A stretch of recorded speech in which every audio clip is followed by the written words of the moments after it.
Salut les sportifs, c'est Armano et vous êtes sur la chaîne YouTube où je vous raconte mon quotidien de swimrunner et plus particulièrement ma préparation pour le défi Agrippa. Le défi Agrippa, qu'est-ce que c'est? Eh ben c'est ça, en fait, ça consiste en une traversée de la France du nord au sud en courant, 30 jours de course, 60 km par jour et puis pour rajouter un petit peu de difficulté, je vais rajouter aussi un peu de la nage tous les jours. L'objectif de ce défi, en dehors de l'aspect sportif, c'est aussi de soutenir deux causes. La première, c'est Imagine for Margot qui lève des fonds pour la recherche contre le cancer des enfants et la deuxième, c'est une association qui lutte pour l'environnement. Voilà, pour soutenir le projet, rien de plus simple, patreon.com/hermano. Et puis, vous pouvez aussi liker cette vidéo, la partager et en parler au plus grand nombre. Allez, c'est tout pour aujourd'hui. Je vous emmène avec moi en parcourir. Ciao!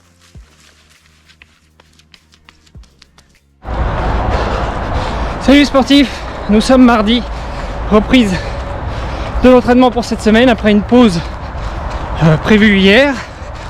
Et là, je cours tard parce que j'avais un rendez-vous ce matin, mais je suis censé faire 13 km à 4 minutes 45. Le problème, c'est, regardez-moi ce temps, c'est dégueulasse, et je pense que mon GPS a un petit problème pour capter. Du coup, je suis complètement à l'aveugle. Déjà, le parcours est pas tout plat, donc je peux pas uniquement me baser sur ma fréquence cardiaque. Et ensuite, la montre, elle me dit tantôt 4 minutes au kilo, tantôt 6 minutes, donc je suis complètement à l'aveugle.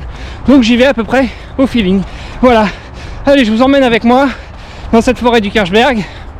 Encore 3 minutes, non, encore 3 km, même pas, 2,5. Et puis retour. Allez, à plus.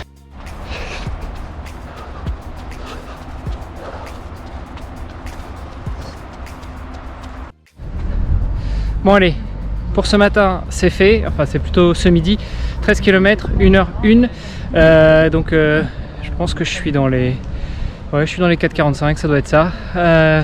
Un peu dur de trouver l'allure ce matin parce que la montre était pas très précise et les sensations quand c'est pas du plat, j'ai encore du mal à les gérer. Voilà, maintenant vous me voyez, j'ai presque mis le masque, je suis sur la place de la piscine de la Coque. C'est 1 heure de natation avant de rentrer à la maison, petit dodo et remettre ça pour cet après-midi sur un 10 bornes. Allez, à tout à l'heure les sportifs.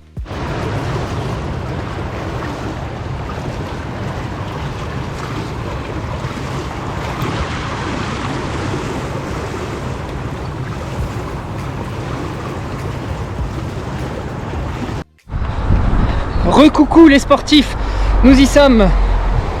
3e entraînement du jour. Bon, c'est pas des gros entraînements, mais c'est quand même un tri quotidien. Ça demande du temps, de la concentration, de la patience. Et de la patience, il va falloir. Parce que c'est un petit 10 km au feeling, tranquille, sans montre, sans intensité, pour le plaisir. Alors le plaisir, je vous montre. Regardez-moi ce temps magnifique. Vous imaginez bien que le plaisir, il n'est pas vraiment là. Enfin, par rapport à la météo.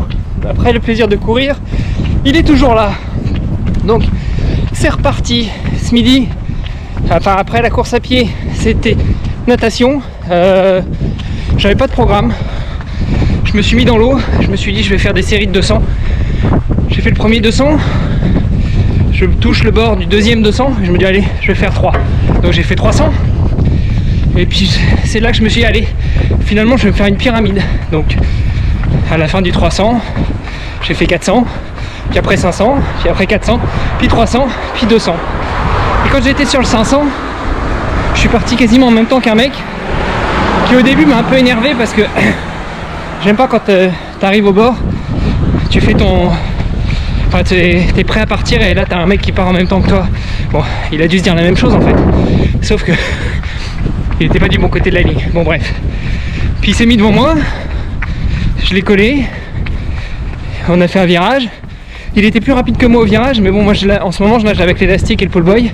Et à chaque fois, en ce moment avec le pull, j'ai pas envie de faire des beaux virages. Donc je prends mon temps. Voilà. Puis après j'ai remis un coup, je me suis mis dans ses pieds. Et puis pareil. Et puis en fait moi j'avais prévu de faire 500, donc je me suis arrêté. Puis il s'est arrêté aussi. Et puis je lui ai dit putain c'est bien. Ça m'a fait sortir un petit peu de ma zone de confort parce que j'ai essayé de t'accrocher. Et là il me dit sorry, don't speak English. Bon du coup j'ai discuté 5 minutes avec lui. Il s'avère qu'il était italien, donc on a discuté. Et c'était cool. Lui c'était la fin de sa séance. Moi j'étais à la moitié. Et Et c'était ce que j'en ressors en fait, c'est que j'ai besoin d'une mule en fait. J'ai besoin d'un pacer parce que quand j'y vais tranquille, tout seul, je m'empépérise un peu. Surtout que j'ai pas véritablement de plan en ce moment en natation. Et là, j'avais juste envie de rester dans les pieds du gars. Et ça, c'était cool. Voilà, bon, allez, on est parti sur la dernière séance du jour. Comme je le disais, 10 km sans montre, sans intensité. Donc, j'ai mis les écouteurs, j'écoute le Let's Trail podcast avec mon ami Timothée Nallet qui est interviewé. Je vous invite à aller écouter ça, c'est super. Et puis, je vous donne rendez-vous tout à l'heure. Il va pas y avoir de beaux paysages là. Ça va être de la nationale, mais je vous montre quand même ça un petit peu. Allez, à plus les sportifs.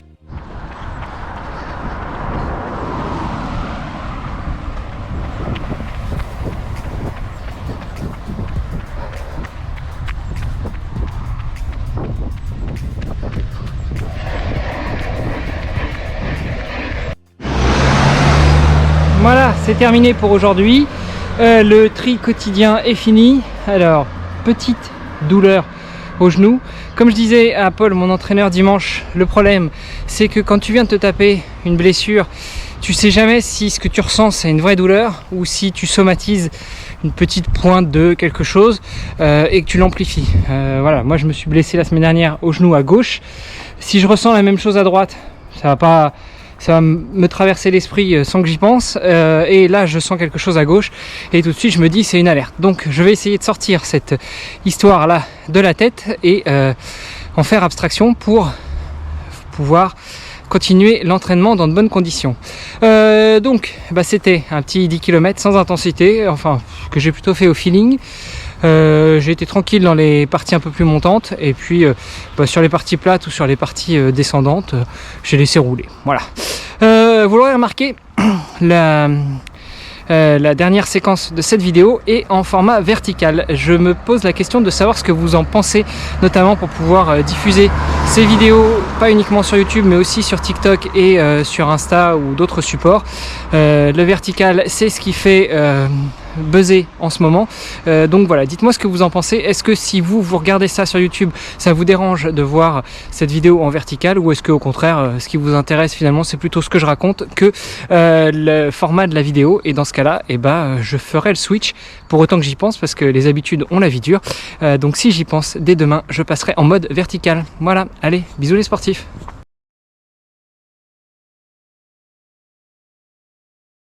I hope the muscle Will react? will react, yeah.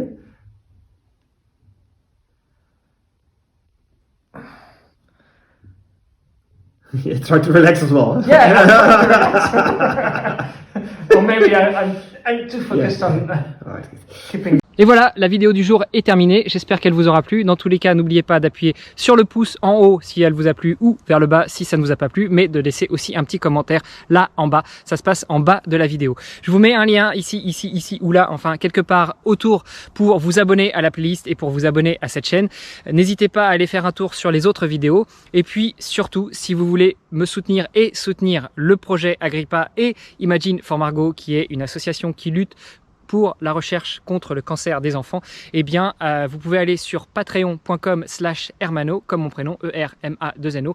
Je vous y attends, vous pouvez soutenir le projet à partir de 1 € par mois.